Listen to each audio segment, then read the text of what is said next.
Magandang umaga po. Narito po ang mga tampok na balitang sports sa araw na ito.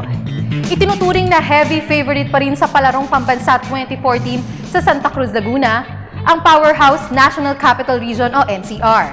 Ito'y dahil na rin sa kanilang paulit-ulit na dominasyon sa taunang sports fest para sa mga student athletes sa buong bansa. Ang kabuang detalye ihahatid ni Cristabel De Leon.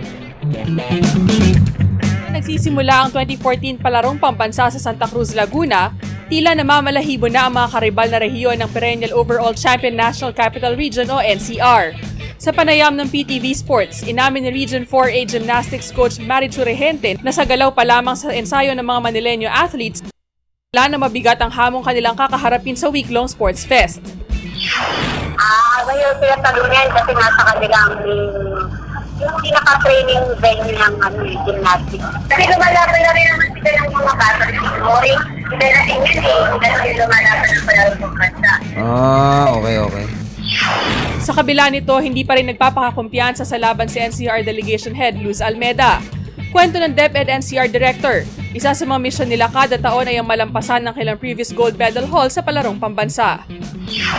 Exactly, yes. We will try our best. We have improved in our performance in terms of the number of goals, but we will try our level best to exceed our own performance last year. Bukod pa rito, ginagamit rin umano nilang tune-up ang Palarong Pambansa para sa isang international competition na kanilang lalahukan ngayong taon. We are also preparing for the Asian School Games in December. So it's a tougher preparation for us. Sa nakalipas na 8 taon, hindi natitinag sa trono bilang champion ng Palarong Pambansa ang National Capital Region. Para sa Good Morning Boss, Cristabel De Leon, PTV Sports.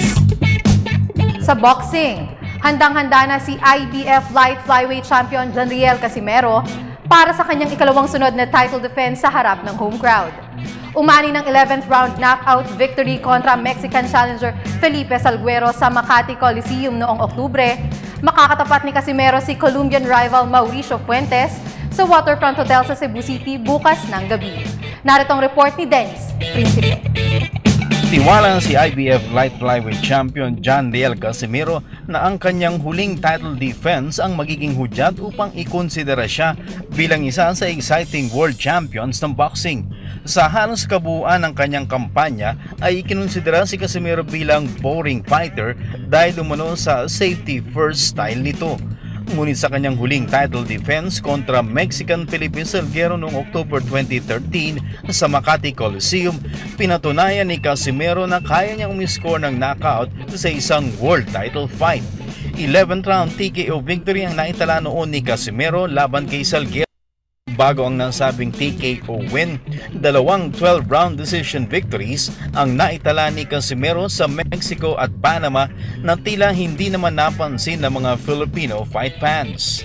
Alam mo, very important for Casimero to put on a very good show, Kasi matagal-tagal na din naman siyang kampiyon, pero we know for a fact na hindi pa ganun yung following sa kanya, ng mga boxing fans. At the only way to really win the fans over is to come up with an impressive performance. So ito ang ating hinahanap kay Janriel Casimero. Itataya ni Casimero ang kanyang titulo sa ika-4 na pagkakataon sa pool ng mapanalunan niya ito noong February 2012 laban kay Luis Alberto Lazarte ng Argentina. Makakasagupa ni Casimero si Colombian Mauricio Fuentes sa isang 12-round title fight na gaganapin Sabado ng gabi sa Waterfront Hotel sa Cebu. Para sa Good Morning Boss, Dennis Principe, PTV Sports. At yan po ang mga tampok na balitang sports ngayong umaga. Ako po si Hazel Anselubon para sa Good Morning Boss.